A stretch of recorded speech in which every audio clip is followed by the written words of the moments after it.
Hey everyone, back again. It's MJ, and the pen is mightier than the sword. I also want to remind everybody to check out my other channel, my first channel that got a strike. That's why I started uploading onto this channel.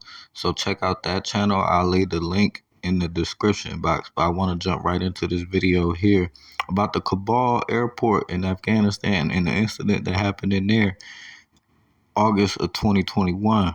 So first I want to show you the video of what they gave us, okay, on the news.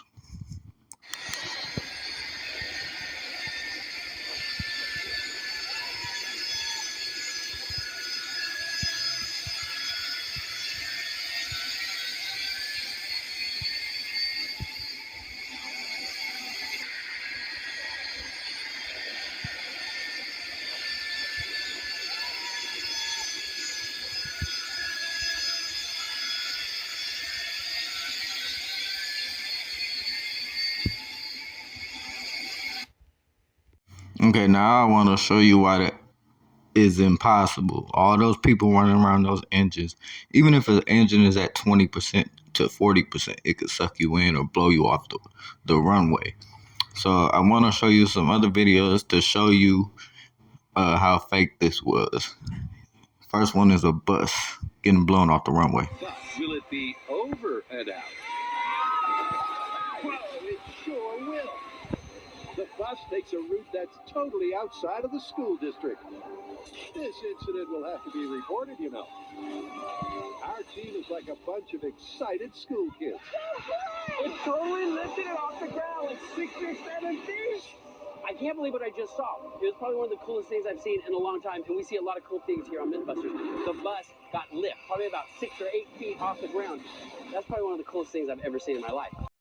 It did also, I wanted to zoom in on this picture. Look how happy these guys look. They just look like they just got a buffet and $100 for doing this. Now I want to show you another video of a car getting blown off the runway. So you just seen a bus, now check the car out.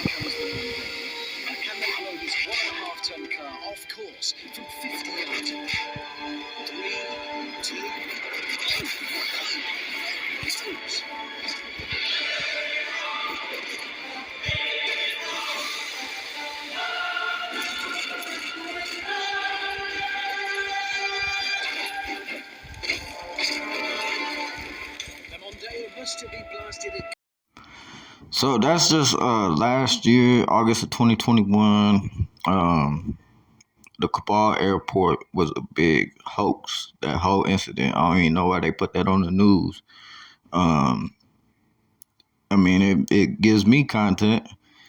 Well, here's another video of a guy getting sucked in the engine standing too close. The inspection of a Grumman A-6E intruder plane during the Persian Gulf War almost resulted in a fatal accident. This video shows the moment Petty Officer J.D. Bridges was sucked into an engine while checking the launch mechanism of the aircraft. The flight deck crew member was stuck inside the engine intake for 3 minutes, but managed to come out practically unscathed. But how did Officer Bridges survive? It was only thanks to a series of lucky strokes and a convenient feature of the engine design. So if he got sucked in standing there while they were prepping the plane, so I'm quite sure the engines weren't at full capacity yet. But let a pilot explain it to you, because who can explain a plane better than a pilot? Check it out. Now, the way the starter sequence works is that when we put the start switch to ground, what will happen is that we will take bleed air either from the APU, the auxiliary power unit in the back, or from an external bleed source, and that will start running the compressor stage, the N2 stage of the engine. Now, when that starts running, it starts sucking in air, and as that sucks air through and past the fan, and it will start to actually turn the fan. When we have about 25% of N1, which is the fan speed, we will add fuel to it. Okay, the fuel will ignite and it will accelerate the process further. So it will run the N1 fan speed up to about 56-57%. That's where the starter stops and the engine stabilizes around 60%. Now, the hazard to ground personnel, it starts from the moment that the engine starts spinning, right? When the engine starts passing about 20%, there's actually enough suction force in front of the engine to suck someone in and seriously harm them. When the pushback is finished, we will set the parking brake. We will verify that both engines have been stabilized, that there's no faulty engine indications. We'll talk to the start leader. The start leader will disconnect any pushback truck that might have been needed. They will disconnect the headset, and they will move away from the aircraft. And only when we see that they have moved away and that they hold up what we call a bypass pin, which is used to take away the hydraulic pressure from the nose wheel when they are being pushed back, when they do that, we know that we are now okay to start asking for taxi, right? But these procedures are enforced in order to make sure that everyone is clear, that it's perfectly safe to start the engines, and that we don't start taxiing before everyone has moved out of the way. So how far in front do you need to be in order to run a risk to be sucked into the engine then? Well, if you have been boarding a 737 lately, using either the air stairs in the front or the mobile steps in the front, if you look out onto the body of the aircraft, you will see a red line just below to the right of the forward entry door. That red line indicates the start of the hazard area when the engine is running, and it's about 5 meters ahead of the engine. So this means that if the engine is running and you run in closer than that, you run a risk of being sucked into the engine.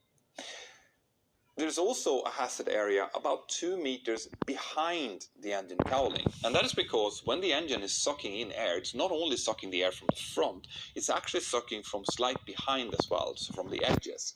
And this means that if you are within 2 meters but behind the engine, you might still be sucked into the engine. The problem with the suction is that it's very, very hard to notice until it's too late. It's very similar to if you're holding up a vacuum cleaner hose. If you try to hold a vacuum cleaner hose up and you move your hand towards the opening, you will not notice anything until you suddenly notice it, but then it's too late. It's exactly the same with a jet engine. So you won't feel anything. You might be at 4 meters, 3 meters, you might not feel anything. All of a sudden you do feel the suction, but then it's too late. You're already on your way into the engine. And if you get sucked into a jet engine on a commercial airliner, your chance of survival is very, very small. There has been numerous accidents where people have been sucked into jet engines. They're almost always fatal, right? There is one example, a video that was going viral on YouTube a while back. I have the link to it down here as well, and here it is, where an operator on an aircraft carrier gets sucked into the jet engine of a jet fighter. Now, this person actually does survive this, and the reason for that is because the fan of the jet engine on the fighter was smaller. The body was basically held in the tract, and the fact that he was wearing a very good helmet took up most of the force, and they managed to shut down the engine immediately when it happened. But it is very rare for people to survive being sucked into jet engines, as I'm sure that you understand. Right, so that's the suction part of it. 5 meters ahead, 2 meters behind, in a semicircle around. Do not ever get close to a jet engine when it's running or when the anti-collision light is on. We keep the anti-collision light on until we've shut down the engine and the fan has spooled down to below 20%. That's when we turn off the anti-collision light. But what about behind the aircraft then? Well, the fact is that we, the pilots, we do take into account the suction hazard, but Sorry, the camera we moving. spend much more time thinking about the area behind the aircraft. Because of course, as we start taxiing, we are now producing thrust enough to move this 65-ton aircraft forward. In order to do so, we need to produce a very strong jet behind the engines. The speed of the exhausts are about 600 kilometers per hour. That dissipates with the distance from the jet engine, but at the end of the aircraft, so just behind the aircraft, it's still at about 500 kilometers per hour. And 60 meters behind the aircraft, it's still at 250 kilometers per hour. And that's a lot of speed and a lot of energy. So we have to think about that. When I start taxiing, I have to think, is there anyone parked behind me? Are there smaller aircraft that might be in the parking behind me? Are people working in the vicinity? And I try to use as little thrust as possible to get the aircraft to roll. Generally speaking, on the 737, we need between 30 and 40% N1 for the aircraft to start moving, and that tends to be fairly safe unless there's someone right behind us, but it shouldn't be. That's part of the pushback procedure to check that there's nothing behind us. We still have to think about that as we're taxiing out, because if we, for example, are standing at an intersection waiting and we have a Cessna or a smaller aircraft or a baggage truck or something that's taxiing behind us, when we add thrust to start moving, especially if it's a little bit of uphill, so we need a bit more thrust, we could actually blow those vehicles or those aircraft right out of the way. And that has happened. There has been fatal accidents where baggage trucks especially, or catering trucks, have just been flipped over and pushed away, either into other aircraft or just turned, and the people inside have gotten seriously injured or killed.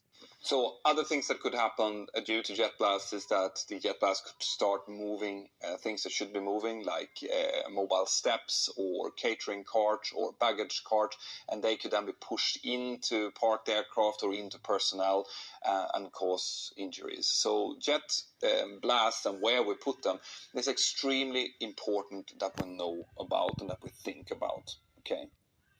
So the amount of energy that comes from jet blasts are enormous.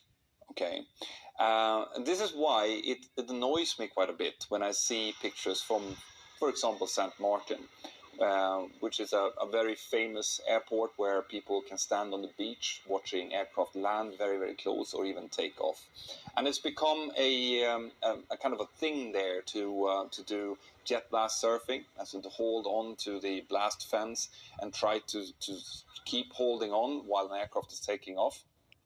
Now, like I mentioned before, the amount of thrust that comes out of an aircraft at the takeoff thrust is well beyond the Category 5 hurricane. Okay, and even though you might be able to survive the jet blast in itself and the heat that comes off the engines, what you're not thinking about when you're doing something like that is that if there is a tiny little rock that is on the runway, and that rock gets caught up by the 600-kilometer wind that the jet engine produces, and it shoots straight into your eye, you are dead on the spot.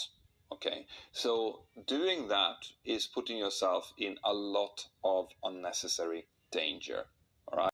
Okay, so knowing what we know now and what the pilot told you, not just what I told you, so these are facts right here.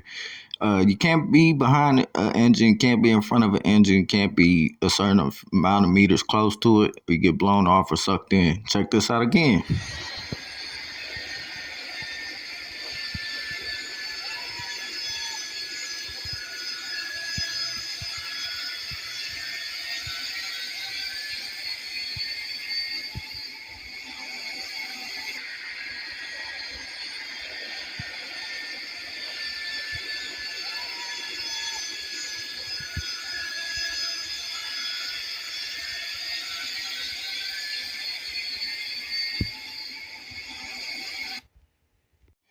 Yeah, make it make sense. I'm trying to understand. Also, I wanted to point out on the plane 1109 or 911, they like doing things in reverse, upside down, everything. Just like Satan is their God, that's upside down, you know.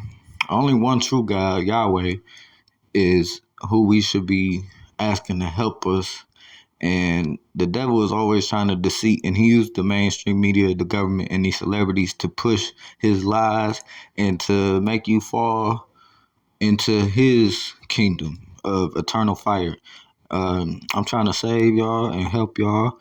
I'm not perfect by all means. I'm working on myself too, but continue to work on yourselves and be closer to God, and don't be deceived by the mainstream media. God bless.